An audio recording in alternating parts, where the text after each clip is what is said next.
Mais je vais te donner un conseil aujourd'hui. En tant qu'héritier, en tant qu'une race élue, en tant qu'un sacerdoce royal, je te dis, ne te compare pas avec quelqu'un. Tu es une race élue, mise à part, appelée à faire des exploits.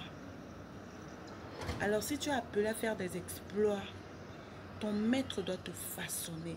Ton maître lui-même doit écrire ton histoire. Nous pouvons voir au temps d'avant l'histoire des prophètes, l'histoire des enfants de Dieu d'avant n'était pas similaire. Mais pourquoi de nos jours, tout le monde veut se comparer à tout le monde? Les pasteurs veulent se comparer à d'autres pasteurs. Les chantres veulent se comparer à d'autres chantres. Les évangélistes vont se comparer. Non! Arrêtons avec la comparaison. Laisse Dieu écrire ton histoire. Laisse Dieu te donner les directives pour ton ministère. Laisse Dieu te donner des directives. Et puisque c'est lui ton Père, puisque c'est lui ton Créateur, laisse Dieu écrire ton histoire. Quand c'est Dieu qui écrit ton histoire, la Bible déclare que la bénédiction de Dieu n'ajoute aucun chagrin.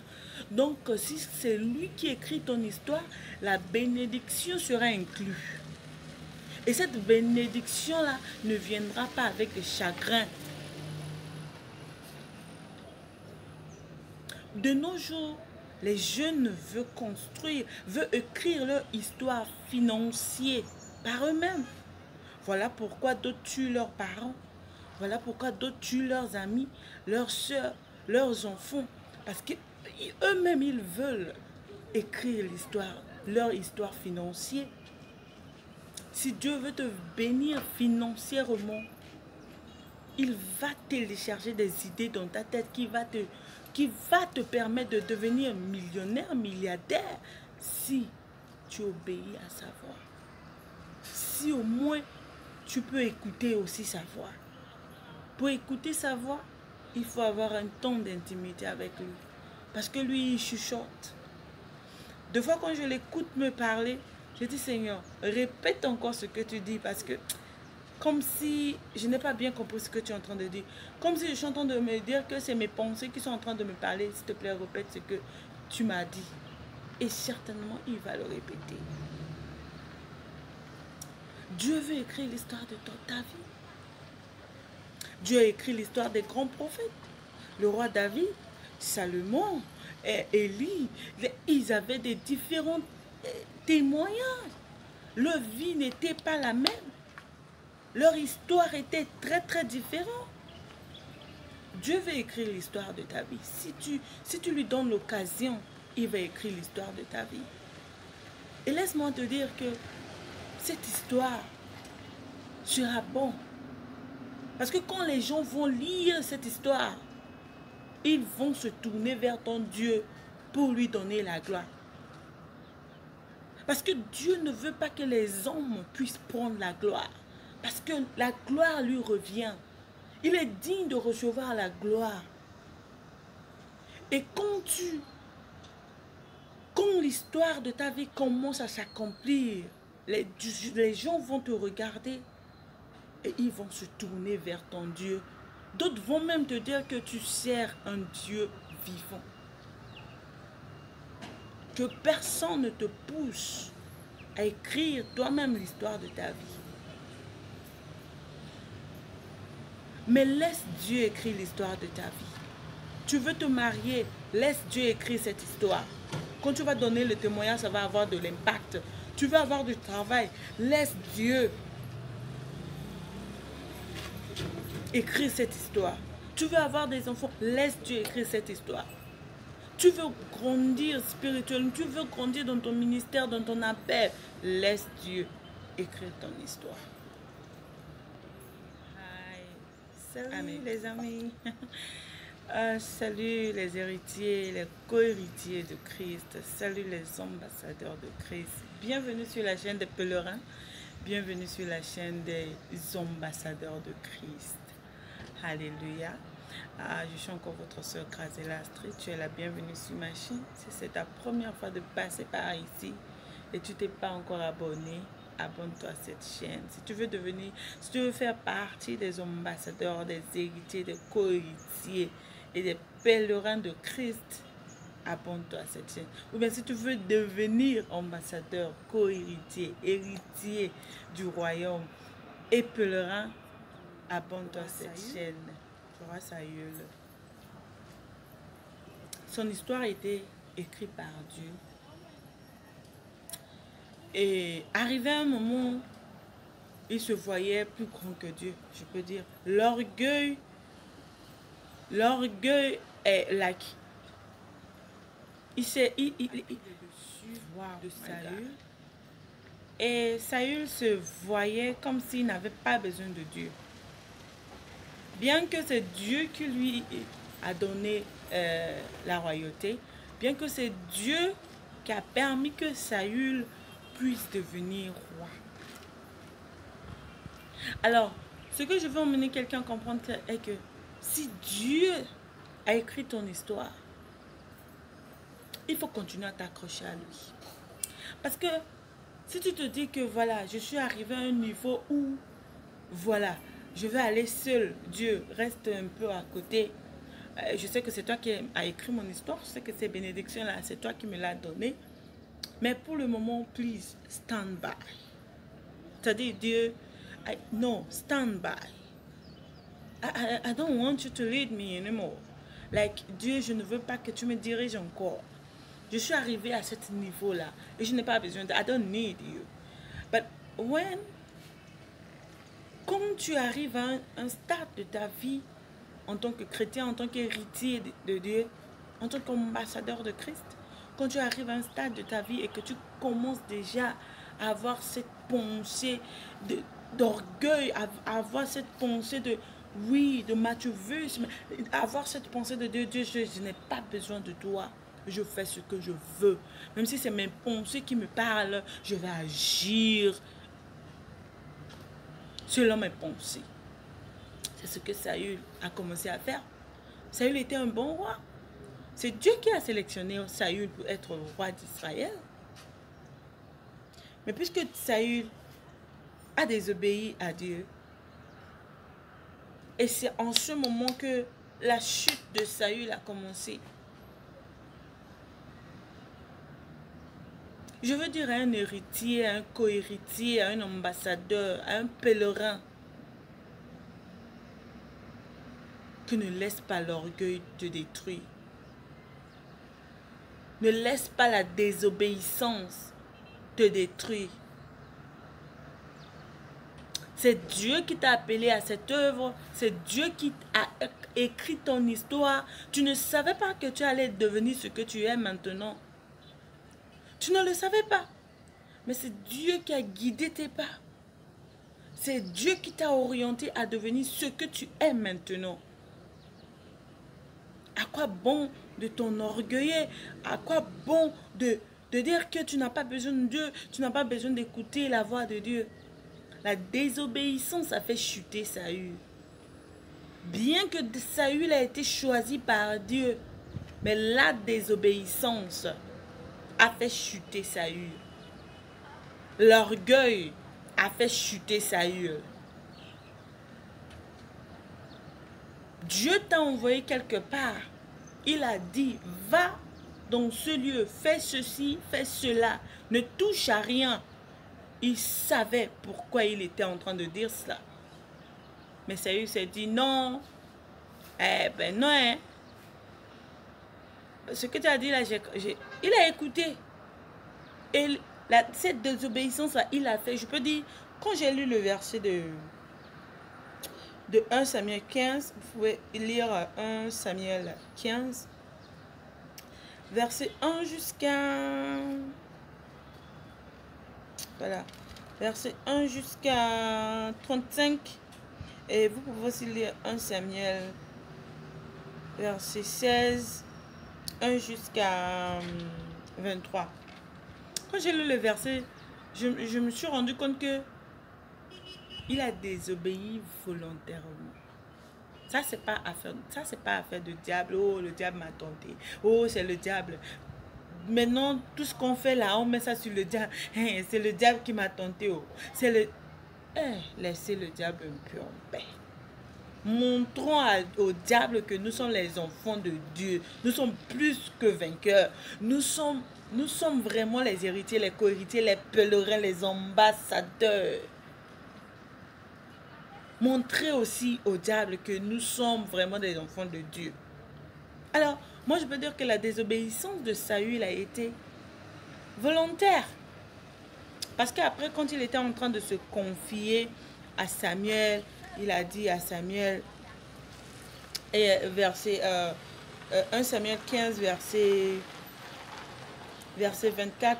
Alors Saül dit à Samuel, j'ai péché car j'ai transgressé l'ordre de l'Éternel. Dieu t'a donné un ordre et puis toi-même tu décides volontairement de désobéir. Car j'ai transgressé l'ordre de l'Éternel et je n'ai pas obéi à tes paroles. Je craignais le peuple et j'ai écouté sa voix. Arrivé un moment, voilà pourquoi de nos jours, je ne suis pas en train de blâmer les pasteurs qui aiment donner des prophéties, qui aiment faire des gymnastiques, des miracles, qui aiment vraiment se faire voir, vraiment c'est moi, après Jésus là c'est moi. Non, je ne suis pas en train de les blâmer. Arrivé un moment, moi je pense que d'autres vont tout faire pour plaire à leur peuple, c'est-à-dire leur congrégation. Tu vas tout faire parce que tu sais que si tu ne dis pas ce que les peuples veulent écouter, ce que le peuple veut écouter, alors peut-être que les gens vont quitter ton église. Donc qu'est-ce qu'il faut faire? Il faut écouter le peuple. Il faut faire la volonté du peuple. Hey, si c'est miracle qu'il veut, je vais seulement dire, miracle, miracle, vous êtes bénis. Amen. Amen. Bien que la personne est encore dans le péché, mais la personne veut la bénédiction. Vous êtes bénis. Amen. Tu auras l'argent. Amen. Tu auras la voiture. Amen. Tu auras maison. Ah, Jesus. Maintenant, c'est pour satisfaire seulement le peuple. Donc, Saül a désobéi volontairement. Voilà. Parce que Dieu t'a dit, va là-bas, ne touche pas à ceci, ne touche pas à cela. Afin de toucher là, c'est quoi même? Il y a quoi dedans? Laisse, afin des gens, hein?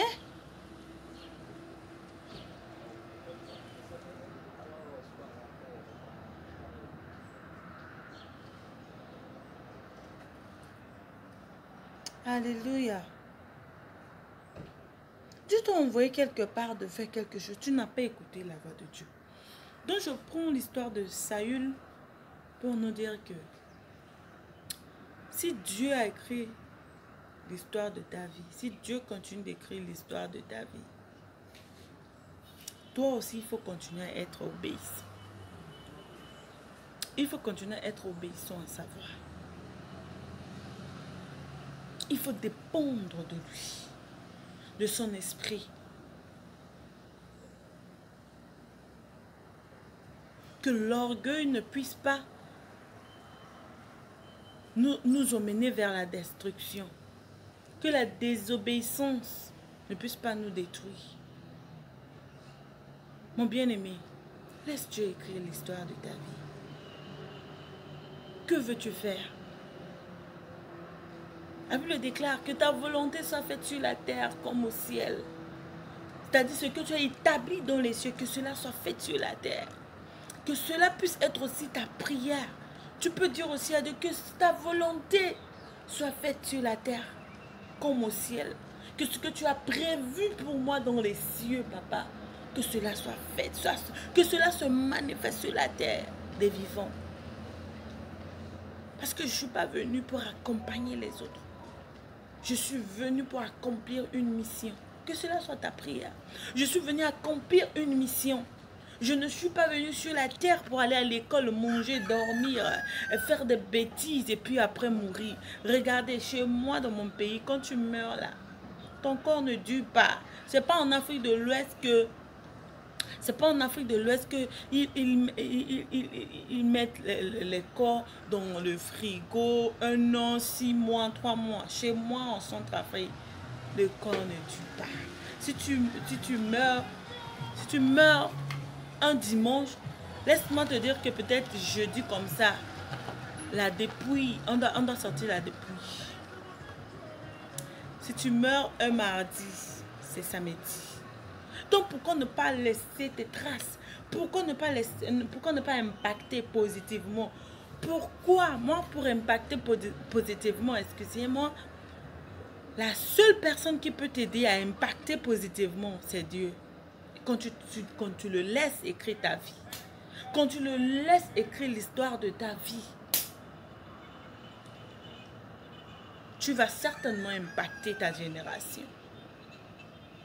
Nous sommes une race élue, un sacerdoce royal,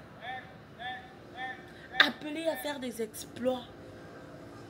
Nous ne pouvons rien faire sans Dieu. Rien faire. Nous ne pouvons même pas faire des exploits si Dieu lui-même ne prend pas son temps à vraiment nous façonner, ne prend pas son temps à nous, à vraiment écrire l'histoire de notre vie. Alors de nos jours, spécialement les héritiers, les co-héritiers, les ambassadeurs, les pèlerins. De nos jours, on ne veut plus souffrir. On ne veut plus souffrir. Mais nous oublions que la souffrance fait partie de notre formation. Parce que moi, je me dis que si je n'avais pas traversé ce que j'ai traversé, je n'allais pas être ce que je suis maintenant. J'ai été trahi. J'ai été maltraitée. Quand je dis maltraitée, j'ai été maltraitée. Mon enfance n'était pas quelque chose de facile. J'ai souffert. Mais si je n'avais pas tenu fort, si je ne me suis pas accrochée à Dieu, si je ne m'étais pas, excusez-moi, si je ne m'étais pas accrochée à Dieu, pensez-vous que j'allais être ce que je suis? Je ne suis pas encore arrivée, quoi. Je suis au commencement seulement. Mais je remercie le Seigneur parce que c'est lui seul qui est en train d'écrire mon histoire. Pour ma souffrance, je ne savais pas que cela allait ajouter une certaine valeur sur ma vie. Parce que cela m'a façonné, ma souffrance m'a façonné, la souffrance de mon enfance m'a façonné. La trahison de mes proches, m'a façonné. Tout ce qui m'était arrivé.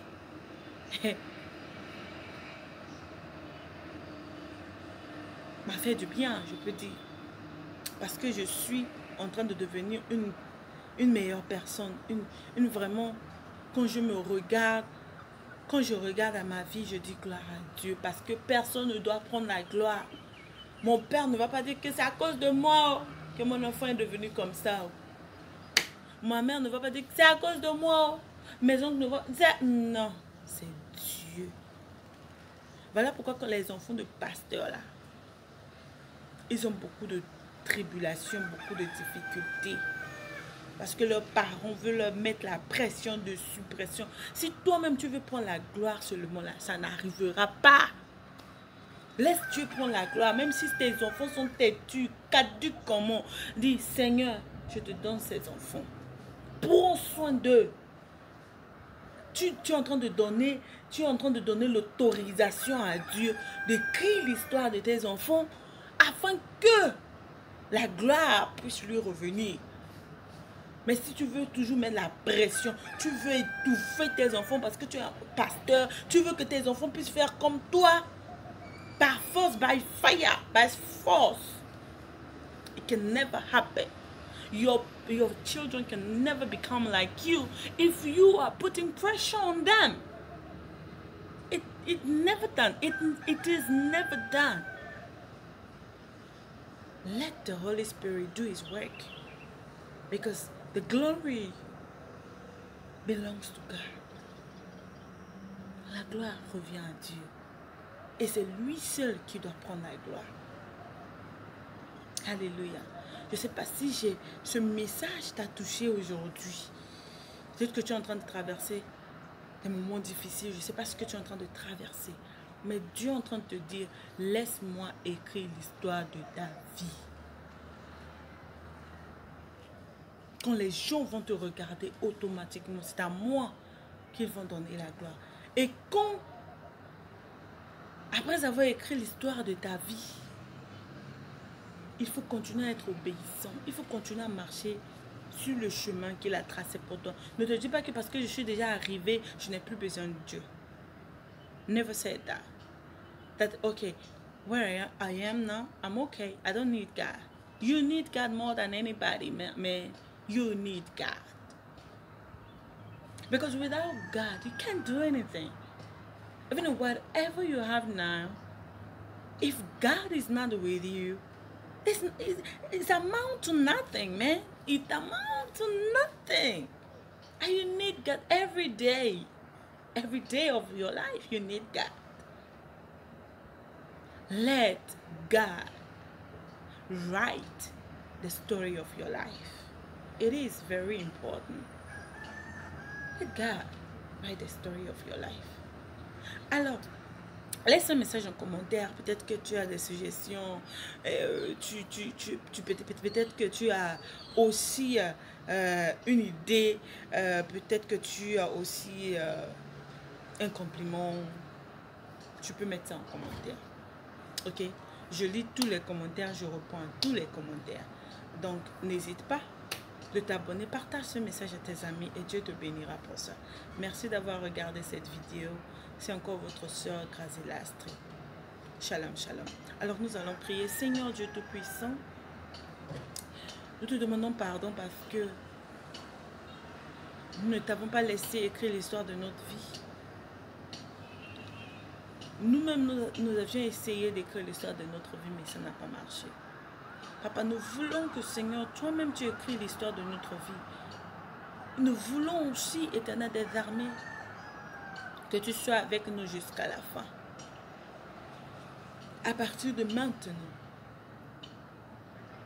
nous voulons que ce soit toi qui nous lead, que ce soit toi qui nous dirige, parce que nous savons que c'est toi le maître. C'est toi notre maître. C'est toi notre maître, papa. Ne nous laisse pas.